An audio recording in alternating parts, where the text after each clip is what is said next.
Oke guys, welcome back to Daily Charting with Toshi, di mana kita akan daily chart your favorite cryptocurrencies. Oke, dan sekarang kita masuk ke DCWT sesi kedua, di mana fokus kita akan lebih ke pembahasan komen dan juga charting beberapa altcoins. Altcoins yang akan kita bahas pada hari ini adalah TON, Render, dan UPI. Ya, buat lo yang pengen langsung charting, bisa ke bagian belakang. Ya. Nah, kita sekarang akan fokus dulu ke komen, tapi sebelum ke komen, reminder, hari ini nggak ada apa-apa. Sempat ada yang nanya tadi, Bang, nggak dibahas Bang, yang DCWT sesi 1 ada economic calendar apa? Hari ini nggak ada, ya tanggal 25 November. Ya gini maksudnya, nggak ada bintang 3 tepatnya. Jadi kalau bintang 2, bintang 1 biasa nggak terlalu ngaruh. Tetapi besok udah mulai digempur, ya di besok tuh ada 2 data penting. Ya, jadi siap-siap, jangan sampai lupa besok akan mulai keluar data-data penting. Selanjutnya kita lihat kondisi Bitcoin dominance yang sekarang kembali melemah ya. Ya pesan gua sih satu aja, hati-hati akan banyak ya dukun-dukun altcoins yang bilang kali ini nih udah paten, yang kali ini pasti altcoin season. Hati-hati. Kenapa? Karena ya indikator paling penting yang menunjukkan apakah kita transisi dari Bitcoin season ke altcoin season itu masih menunjukkan turun ya. Lo bisa lihat percis ya di 2021 saat dia mulai naik nih. Kita bisa lihat ya bukan dominance tapi balance sheet mulai naik itu adalah pucuk ya, pucuk dari Bitcoin dominance. Begitu. Nah, setelah dia mulai naik, transisi dan akhirnya kapitulasinya itu di 2021. Begitu. Ya, jadi selama ini masih turun, data menunjukkan kita akan mengambil risiko lebih kalau kita pegang kebanyakan alts. That's it. Gitu. Akumulasi boleh ya, tapi lebih baik 70-30. Udah sampai doer nih gue ya, karena gini ya, kenapa gue terus ingetin ini almost daily, karena setiap hari pasti ada minimal satu yang nanya, Bang, altcoin season kapan Bang? Gitu ya. Nah, jadi ya gue akan terus mengingatkan supaya nanti kalau sudah kejadian, ya kalau sampai masih kacau juga gitu ya, berarti udah kebangetan gitu, karena gue ingetinnya tuh almost daily ya. Oke, langsung kita bahas komen pertama dari No Channel. Ya, aku kena juga manta Bang. Denger para dukun-dukun manta pasti, pasti naik berapa ratus %. Sekarang rugiin dalam banget, sedalam sumur Bang. Harus CL aja Bang. Ya gini, ya kalau CL nggak CL udah tergantung lah. Itu gue udah bilang manta, ya gue udah bahas manta itu kita jangan lagi akumulasi dari sini ya. Kalau sampai lu mau kalau lu ngikutin ya, karena udah lumayan lama nih. Nah, kita itu udah bahas untuk jangan akumulasi lagi sejak dia jebol struktur di 2,43. Kenapa? Karena ini adalah struktur-struktur awal yang terbentuk. Kalau ini jebol, ini akan seperti catching a falling knife. And lu bisa lihat sendiri, percis, jebol di sini udah, lihat, kehilangan momentum. Terus turun lagi. Begitu, ya. Jadi ya gimana ya, kadang-kadang memang, ya itu seremnya lah kalau banyak dukun-dukun. Begitu, dukun teriak-teriak altcoin season di masa belum ada terjadi peningkatan balance sheet. Begitu ya, lagi-lagi kalau pakai perasaan trading seperti itu akan bisa bikin banyak rugi. Mending kalau rugi sendiri, ini bikin rugi orang lain. Begitu ya. Oke, next. Wah, jauh juga. Oke, next dari Vito ya, saya buy BTC dari 2022. Wah, mantap nih ya. Dari 2022 dan udah up 197%. Waktu itu saya baca literasi kripto, siklus bulan pas tahun 2022. Wah, mantap nih. Wah, berarti nggak dengerin nih kayaknya teori 28 November ya. Asik kan? Ya asik lah ya. Itu dia gunanya data, fakta, dan statistik. Karena kalau kita pakai data, fakta, dan statistik, gitu ya, kita jadi nggak tebak-tebakan. Kita bisa ngeliat dulu, oh seperti ini, begitu. Oh statistiknya seperti ini. Pasti ngulang? Enggak, karena kan statistik itu nggak bisa ngasih tahu masa depan, enggak. Tapi dia bisa mengindikasikan kurang lebih seperti apa. Gitu. Mantap ya, udah ngerasain sendiri kan dari 2022. Luar biasa. Next dari Nizar Daily. Gua nggak ngerti sama orang-orang yang nanya alt baru tadi dia omongin ya tadi ya. Gua nggak ngerti sama orang-orang yang nanya alt season. Kapan alt season? Kapan? What? Lu investasi apa main judi? Apalagi YouTuber yang bilang ini belum mulai. Lu mau berapa lagi? Kalau kata Yusuf Mansur, dari mana duitnya? Gitu ya. Ya gini, bener. Dari mana duitnya? Balance sheet masih terus turun. Mau gimana? Gitu. Ya bener juga. Logik nih Bro Nizar. Mau dari mana duitnya? Balance sheet masih terus turun. Nah, tapi kalau balance sheet udah mulai naik, nah ya itu pertandanya. Gitu. Jadi ya moga-moga nih, gua kan udah sampai kayak doer nih mulut ya ngomongin soal balance sheet nih sama altcoin season gitu ya. Nah, jadi ya semoga orang-orang pada mudeng gitu. Lama-lama ngerti bahwa oh iya ya, ini urusan liquidity. Liquidity masih cenderung rendah atau relatif rendah ya, maka susah untuk alts. Semoga kayak gitu ya, kayak Bro Nizar yang berarti kan udah kebayang. Oh iya benar, logiknya dapat gitu. Next dari Alexander Anton. Thanks berat untuk Mak Toshi. Ilmu yang 17 juta kalah jauh sama ilmu yang Mak Toshi kasih secara free. Mantap ya. Mak mau nanya, portoku 70% BTC, 30% alts. Kalau nanti alt season mulai, kan ETH bakal outperform BTC kan ya. Historically speaking, yes. Ya, dari cycle ke cycle sebelum-sebelumnya memang seperti itu ya. Kalau aku switching jadi 40% BTC, 30% ETH, lalu 30% alts, apakah tepat? Thank you. Yes, sebenarnya bisa aja ya. Kalau sampai balance sheet udah mulai naik, seperti yang tadi seperti yang gua jelaskan dari depan, lu pelan-pelan boleh geser ya. BTC-nya mau dikecilin sedikit, jadi misalkan tadinya kan 70 jadi 40, boleh-boleh aja. Sebenarnya gini, untuk persentase purchase-nya gimana di altcoin season itu gua balikin ke lu masing-masing gitu. Karena setiap orang pasti ada mungkin yang tolerance resiko yang lebih besar, ya monggo silakan gitu. Nah, tapi ya kalau gue tetap mengingatkan gini, semakin besar resiko yang ambil, alias lu pilih alts yang dalam tanda kutip spekulatif atau nggak jelas gitu ya, baru kali ini pokoknya baru ngepam aja lah gitu ya. Nah, lu punya resiko juga kena ya rug pull begitu. Kayak di 2021 itu banyak sekali rug pull begitu. Jadi ya kalau gue pribadi sih mengingatkan bahwa boleh dari BTC lu ya digeser-geser ke alts boleh, tapi tetap kalau bisa BTC itu jangan dihilangkan sama sekali begitu, karena BTC tetap fondasi. Dan spekulasi di altsnya jangan terlalu gila, apalagi di memes jangan terlalu gila. Boleh punya memes tapi jangan wah kayaknya tuh ngerasa bahwa ini bisa berapa ribu X nih wah gitu ya. Janganlah, hati-hati karena makin ke yang seperti itu, makin spekulatif akan lebih gampang juga kena rug pull begitu ya. Oke, next dari teknisi HP Bogor. Oke, ekonomi kalian ini yang tadi yang ngingetin ya. Thank you ya. Tadi pagi gua lupa bahas karena gua pikir udahlah Senin kan memang belum ada apa-apa ya, tapi thank you for the reminder. Next dari Eric Taufik. Pahami resiko, maka profit ikut, menyala abangku. Wah, mantap. Yes, benar banget ya. Lu ngerti resikonya, profit ngikut sendiri ya. Profit dicari-cari malah kabur. Wah, thank you nih dari Nandi Kusma ya. Thank you nih buat super thanks-nya ya. Next dari Joy of Tara. Hello Pak Toshi, apakah turunnya kripto akan berlanjut sampai Black Friday dan Thanksgiving? Thank you for the answer. Ini Black Friday ya, terutama Black Friday udah cukup banyak yang nanya, tinggal ditunggu aja. Kita udah ada konten yang spesifik membahas mengenai Black Friday, dan seperti biasa ya di konten itu kita akan kasih data, fakta, dan statistiknya. Ngaruh nggak sih? Lalu indikasinya seperti apa? Karena banyak yang ngerasa akan cenderung dump, tapi nggak dikit juga yang bilang bakal pump. Jadi we'll see. Apakah itu cuma noise atau ada some truth to it? Ya, jadi buat lo nih ya untuk Joy of Tara nanti kita lihat ya nggak tahu nih berapa hari lagi ke depan akan dirilis sepertinya ya. Oke. Next dari Juragan Launchpad. Bang, portoku udah 6x di angka 700 juta.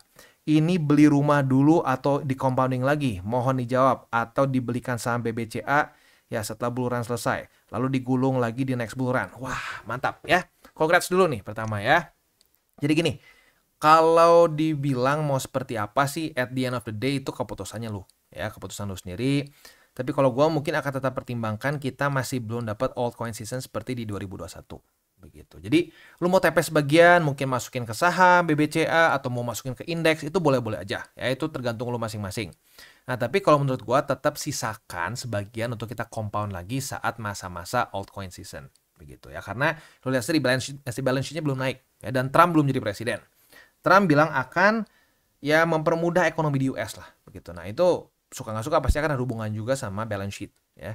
Nah, saat itu terjadi, kalau lo tahu Trump waktu di 2016 jadi presiden, ya lo lihat sendiri Bitcoin, saham itu melejit dengan luar biasa besar.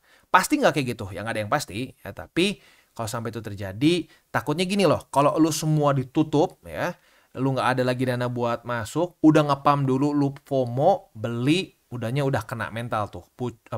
Pas dia ngepam ya, naik ke atas gitu ya, kasarnya gini nih. Yang naik ke atas, waduh, naik nih, aduh gue nggak sempet beli. Nah, beli lu di pucuk, udah turun, nah itu udah pakai perasaan tuh. Nah kalau udah pakai perasaan, biasanya jadi berantakan. Jadi lagi-lagi boleh banget lu mau diversifikasi ke saham boleh, ke real estate boleh, tapi yang pasti tetap sisakanlah beberapa untuk di compounding lagi, terutama nanti saat untuk altcoin season, ya. Next, dari PDN Sulut ya. Leverage 125x dengan all in, maka liquidation price pasti deket banget. Yes, bener. Ini penyakit terbesarnya. Jadi gini, sebenarnya kamu nih bilang, lu pakai leverage maksimum salah nggak? Sebenarnya enggak sih. Menurut gua enggak, serius. Karena dengan lu leverage-nya gede, lu margin yang lu diperluin untuk masuk tuh lebih kecil. Begitu. Ada orang yang leverage kecil-kecil, tapi pengennya gede nih profitnya tetap. Gitu. Nah, liquidation price-nya jadi dekat. Kalau dekat ya hancur.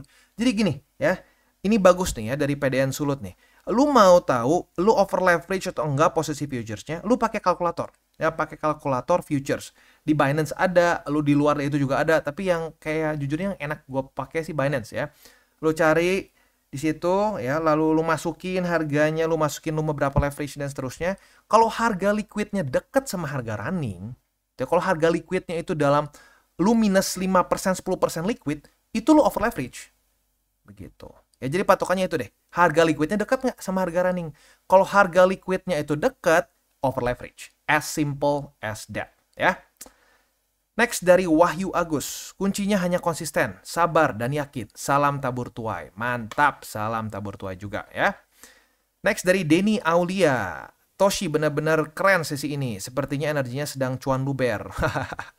Ya puji Tuhan, cuan sih ya cuan lah. Kita bareng-bareng dari 2022 kan kita ya. Dapat bottom, terus akumulasi, udah TP sebagian, diversifikasi lagi ke yang lain gitu ya. 70-30 ya pasti profit. Begitu ya. Ya tapi lagi-lagi kita profit itu butuh proses yang lama begitu. Cuma kadang-kadang banyak orang yang nggak mau berproses, ya ujung-ujungnya digodok market gitu ya. Oke. Dari Denny Ramadan ya, Bang mau nanya, satu, apakah setiap koin pergerakan harganya dari tahun sebelumnya bakalan sama di tahun yang akan datang? Sebentar, pergerakan jadi di tahun misalkan Polkadot di tahun sebelumnya pas akhir tahun dia naik dan tahun ini mau akhir tahun dia naik. Yang kedua, saat koin alt lagi naik ya, lagi naik daun atau lagi alt season, apakah koin-koin yang berdampak bakalan ngebuat new all time high atau cuma bangkit dari tidurnya? Yang ketiga, kalau misalkan ada satu negara kena inflasi tinggi, apakah berdampak buruk ke market? Oke, kita jawab satu-satu ya. Yang pertama ini untuk urusan apakah sama dari tahun ke tahun? Enggak juga ya. Jadi kayak contoh aja Polkadot gitu. Kayak kalau dia lagi hype, ya apalagi di masa-masa di awal dia keluar gitu ya. Nah, itu akan bisa lebih gampang naik. Begitu. Nah, tapi kalau udah di tahun-tahun selanjutnya, itu tergantung narasi. Begitu. Ya kayak kita tahu di cycle sebelumnya di 2021 lah ya, kita sebut cycle sebelum itu 2021 lah. Dimana di situ lagi hype banget ya, selain dari metaverse dan lain-lain, altcoins itu sangat populer yang disebut sebagai ETH killers. Nah, Polkadot tuh masuk ke situ. Polkadot, Cardano, lalu ada AVAX, iya tapi udah sedikit lebih telat ya. AVAX, lalu ya ada beberapa lagi lah begitu ya. Nah, tapi ya kita bisa lihat di cycle ini ternyata Polkadot nggak terlalu sebagus yang lain-lain gitu. Termasuk juga Polygon Matic nggak terlalu bagus.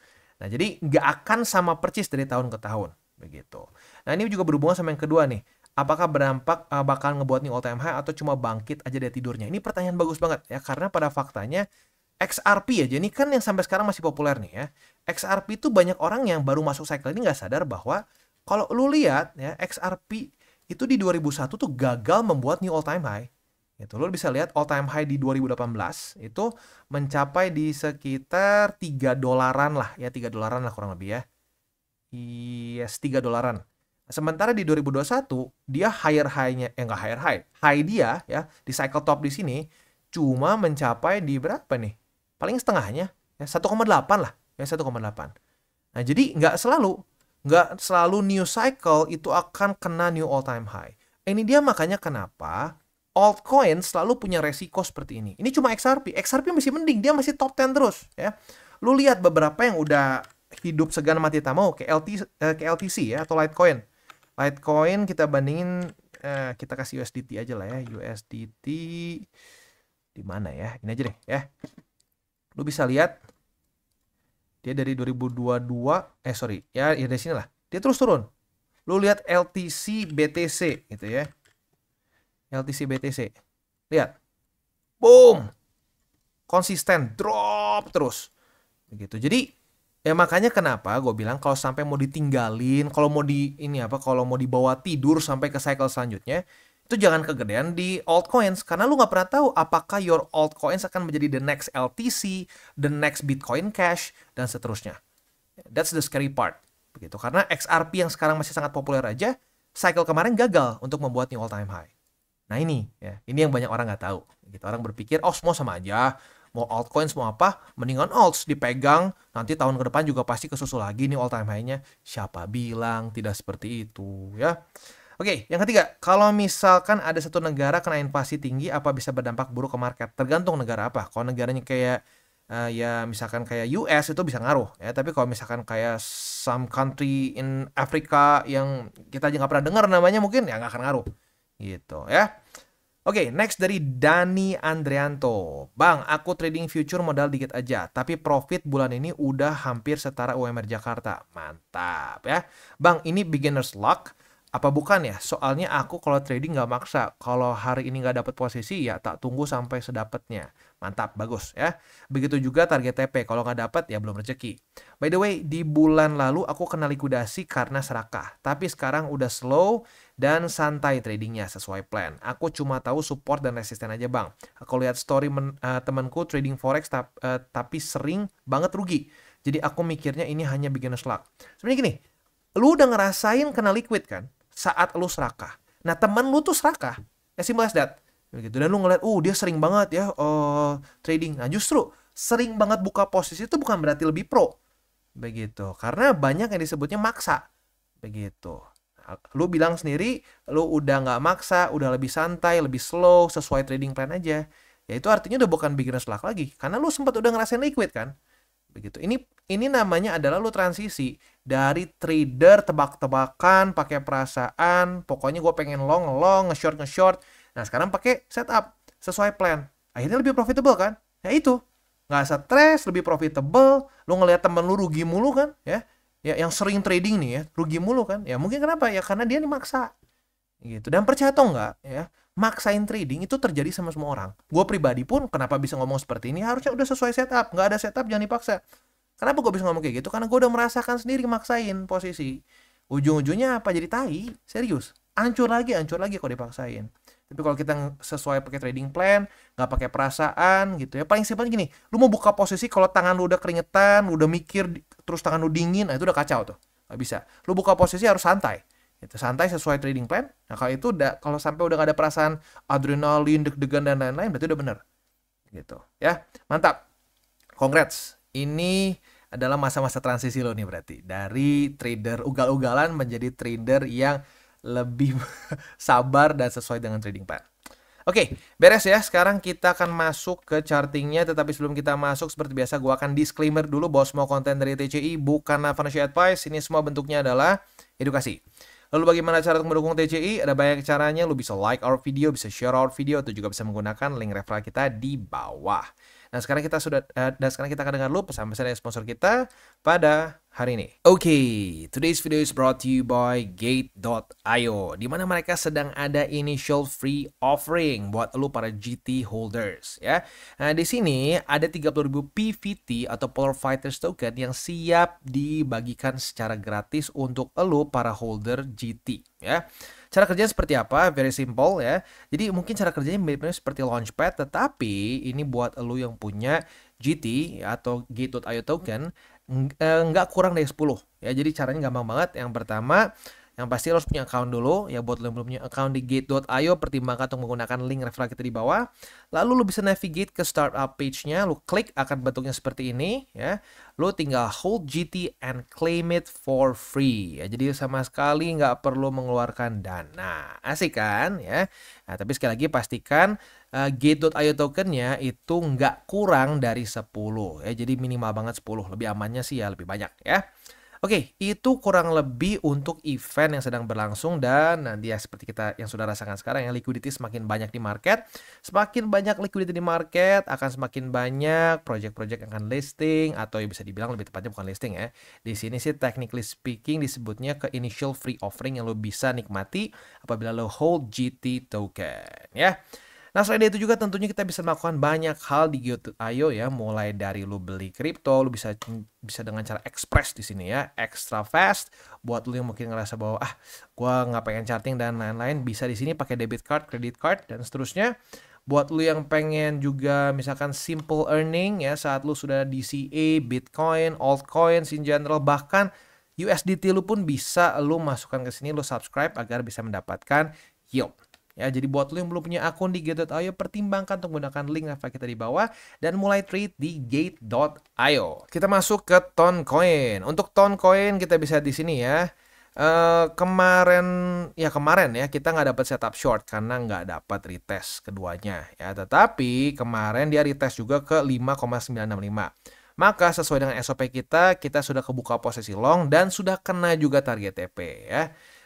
Target TP-nya kan sebenarnya kalau kita ngomong secara SOP kita biasanya ada dua ya, EMA 200 atau di 6,21 ya. Biasanya ini sedikit lebih agresif, ini lebih konservatif.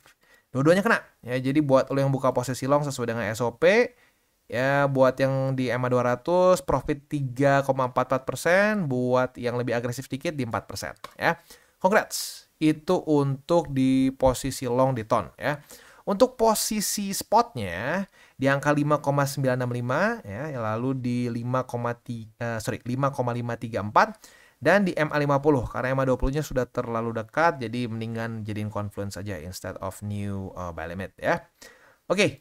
Next kita masuk ke render. Untuk render posisi shortnya retest 1, retest 2 kebuka. Nah, pertanyaannya dikasih kesempatan TP nggak? Dan jawabannya adalah yes ya. Dia retest 1, retest 2 dan sempat dulu ke bawah nge-wick ya. Kena dulu target TP dan naik lagi. Jadi buat lo yang buka posisi short sesuai dengan pembahasan kemarin ya atau kemarin lusa lah ya. Nah, berarti lo profit sebesar 6,68% kalau pasang target TP. Nah, ini juga jadi contoh pentingnya pasang target TP jangan ditunda-tunda. Karena kalau ditunda-tunda, lu harusnya profit 6% malah jadi cut loss. Gitu ya. Oke. Itu kurang lebih untuk setup futuresnya. Untuk posisi spotnya ada di 7,891, lalu di 7,34 dan di MA20 di angka 6,82 ya. Itu kurang lebih untuk setup di sorry. Masih ada satu lagi, OP. Nyaris kelewat ya. Untuk OP, kita bisa di sini retest 1, retest 2 di angka 2,117 dan sudah kena target TP di upper band ya. Berarti congratulations, profit sebesar ya 7%-an. Asik ya. Profit semua nih. Ya kadang-kadang gini, kalau market lagi bersahabat, ya tapi lagi-lagi ya harus santai, harus sesuai sama SOP, sesuai dengan setup ya. Kalau udah ada setupnya buka ya buka, gitu. TP ya TP, cut loss ya cut loss, gitu. As simple as that. Jangan distresin, gitu ya. Jadi asik nih, tiga-tiganya setupnya kena. Untuk posisi spotnya harusnya udah dapat juga nih pada menit pertama ya karena udah di retest 2 kali yaitu di 2,117 lalu di 1,972 dan di MA20 di angka 1,797 ya. Oke, itu kurang lebih setup untuk di DCWT sesi kedua. Sebelum kita tutup seperti biasa, gua ingatkan 3 golden rules. Yang pertama apa? Jangan pakai uang panas. Itu paling haram, makanya nomor 1 ya. Yang kedua, jangan over leverage. Begitu. Jangan yang kayak tadi bro siapa bilang tuh ya. Harga liquidnya deket-deket tuh. Lu setiap buka futures, harga liquidnya deket. Wah, itu kacau tuh. Ya, itu over leverage namanya. Yang ketiga, berpikirlah jangka panjang. Gitu. Janganlah punya mindset seperti gua hari ini pengen profit 10%. Oh, hari ini gua harus profit 20%. Harus pasti. Itu akan menjadi alamat paling gampang boncos. Ya. Oke, dan yang terakhir, salam tabur tuai. Ya, ingat, apa yang lu tabur akan lu tuai. Makanya taburlah hal baik sebanyak mungkin. Oke guys, jadi itu adalah akhir dari segmen DCWT kita pada hari ini. Dan jangan lupa bagi kalian yang merasakan manfaat dari segmen ini, jangan lupa untuk share ke teman-teman kalian. Dan apabila lu pengen mensupport channel kita, ya TCI, jangan lupa untuk menggunakan link referral kita di bawah. Nggak wajib ya, tetapi apabila lu menggunakan link referral kita di bawah, ada macam-macam ya, dari Bybit, Huobi, Maxi, toko kripto dan banyak lagi ya. Ya, walaupun nggak wajib, tapi kalau menggunakan link referral kita, lu secara langsung membantu perkembangan dari TCI. Dan satu lagi, jangan lupa juga untuk join Telegram group kita, di mana kita bisa ngobrol-ngobrol santai mengenai dunia cryptocurrency secara dua arah. So, jangan lupa untuk like, subscribe, click the bell icon, and see you on the next video.